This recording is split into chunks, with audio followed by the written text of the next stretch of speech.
ইন্না সলাতি আপনার নামাজ, ওয়া নুসুকি আপনার কুরবানি, ওয়া মাহইয়ায়া আপনার জীবন, ওয়া মামাতি আপনার মরণ, লিল্লাহি রাব্বিল আলামিন, একমাত্র শুধুমাত্র কেবলমাত্র আল্লাহ তাআলার জন্য। এই জন্য মুহতারাম হাজিরিন, আমরা যে কোরবানি করছি, কোরবানিটা কার জন্য করছি? দুনিয়ার কোনো মানুষকে দেখানোর জন্য কোরবানি করি নাই। দুনিয়ার কারো কাছে বড় হওয়ার জন্য আমরা কোরবানি করি নাই। আমরা কোরবানি করেছি একমাত্র আল্লাহ তাআলাকে রাজি খুশি করার জন্য। কথা বলেন ঠিক কিনা? এই জন্য মুহতারাম হাজিরিন, আয়াতের ভিতরে আলোচিত সব বিষয়গুলো আছে, সেটা হলো সর্বপ্রথম ইন্না সলাতি, নিশ্চয়ই আমার নামাজ, ওয়া নুসুকি ওয়া মাহইয়ায়া আমার জীবন, ওয়া মামাতি আমার মরণ, একমাত্র আল্লাহ তাআলার জন্য। এখন যদি দেখি আমার নামাজ, মুহতারাম হাজিরিন, নামাজের কথা বললেই তো আমাদের শরীরের ভিতরে জ্বালা পোড়া শুরু হয়ে যায়।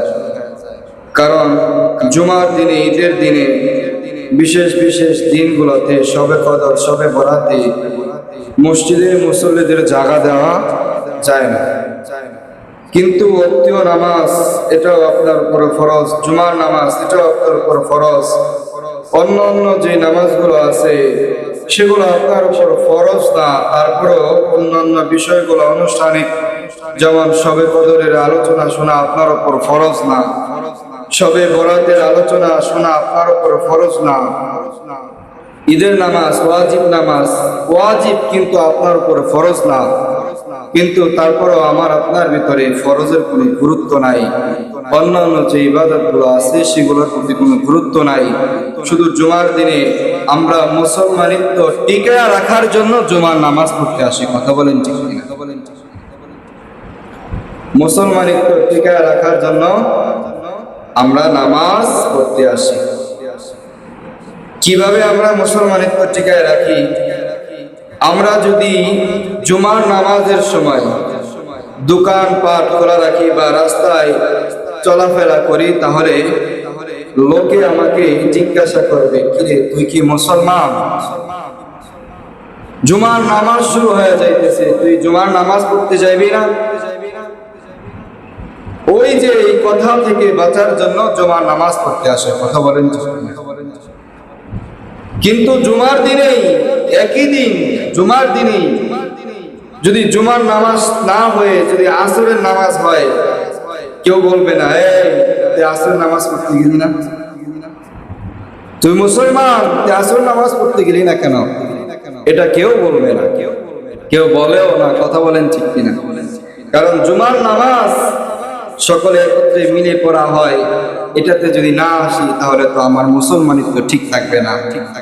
লোকে আমি যদি আমার দোকান খোলা রাখি, তাহলে লোকে এসে বলবে, কিরে জুমার নামাজের সময় একটা দিন, জুমার দিন তুই দোকান খোলা রাখছিস। কথা বলেন ঠিক কিনা? এটার নাম তো ইসলাম না, এটার নাম তো মুসলমানিত্ব না। কথা বলেন ঠিক কিনা? মুসলমানিত্ব হলো সেটাই, জুমার নামাজ আপনার উপর যেরকম ফরজ, জুমার দিনের আগে যে একটা ওয়াক্তের নামাজ গেছে সেটা হলো ফজরের নামাজ। ফজরের নামাজটা ঠিক ততটুকু আপনার উপর ফরজ। জুমার পরে আসর আসবে, আসর আপনার উপর ফরজ। মাগরিব, ঈশা, এইভাবে যত ওয়াক্ত নামাজ আসবে আপনার উপর ফরজ। আপনি যখন এই নামাজগুলো তরক করেন, ছেড়ে দেন, তখন আল্লাহ তাআলা বলেন যে বান্দা ফজরের নামাজ ছেড়ে দিয়েছে তো কি হয়েছে? বান্দার প্রতি আল্লাহ রাব্বুল আলামিনের কি দৃষ্টি থাকে দেখেন। বান্দা ফজরের নামাজ ছেড়ে দিয়েছে, বান্দা জোহরের নামাজ পড়বে। জোহরের নামাজ বান্দা ছেড়ে দিয়েছে, তো আল্লাহ তাআলা বলে না, এই বান্দা আসরের নামাজ পড়বে। আসরের নামাজ ছেড়ে দিয়েছে, আল্লাহ বলে না, এই বান্দা মাগরিবের নামাজ পড়বে। মাগরিবের নামাজও আপনি ছেড়ে দিলেন, আল্লাহ রাব্বুল আলামিন বলেন না, এই বান্দা এশার নামাজ পড়বে। এশার নামাজও যখন আপনি ছেড়ে দিলেন, আল্লাহ রাব্বুল আলামিন পরবর্তী ফজরের নামাজ আপনি পড়বেন, এরকম ধারণা আল্লাহ তাআলা বলেন যে এই বান্দা নামাজ পড়বে, পরবর্তী ফজর নামাজ পড়বে। এইভাবে যখন আপনি নামাজগুলো কাজা করতে থাকেন, তখন আল্লাহ রাব্বুল আলামিন চাইলে আপনার আমার খানা বন্ধ করে দিতে পারতো। আল্লাহ তাআলা চাইলে আপনার আমার পানি বন্ধ করে দিতে পারতো। আল্লাহ রাব্বুল আলামিন চাইলে আপনার আমার রিজিক বন্ধ করে দিতে পারতো। কথা বলেন ঠিক কিনা?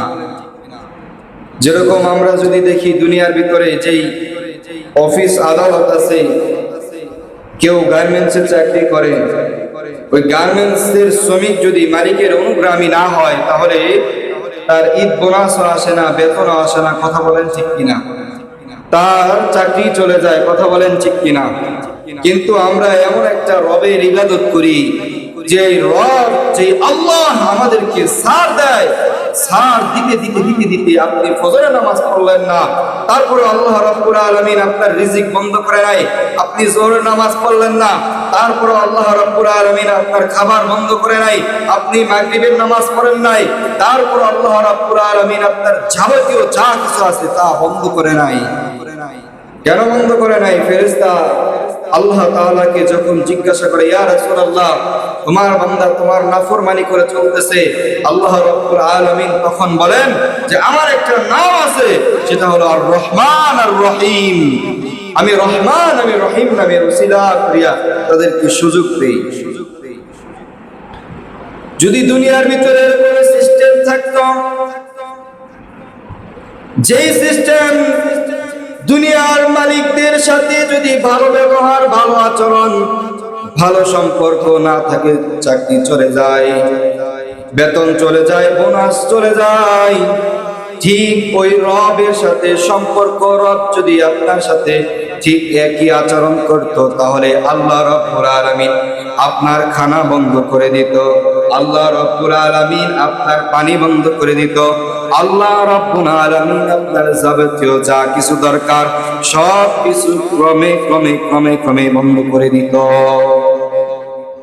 আল্লাহ রাব্বুল আলামিন তা বন্ধ করে নাই। কেন বন্ধ করে নাই? আল্লাহ রাব্বুল আলামিন বলেন, আমি রহমান, আমি রহিম।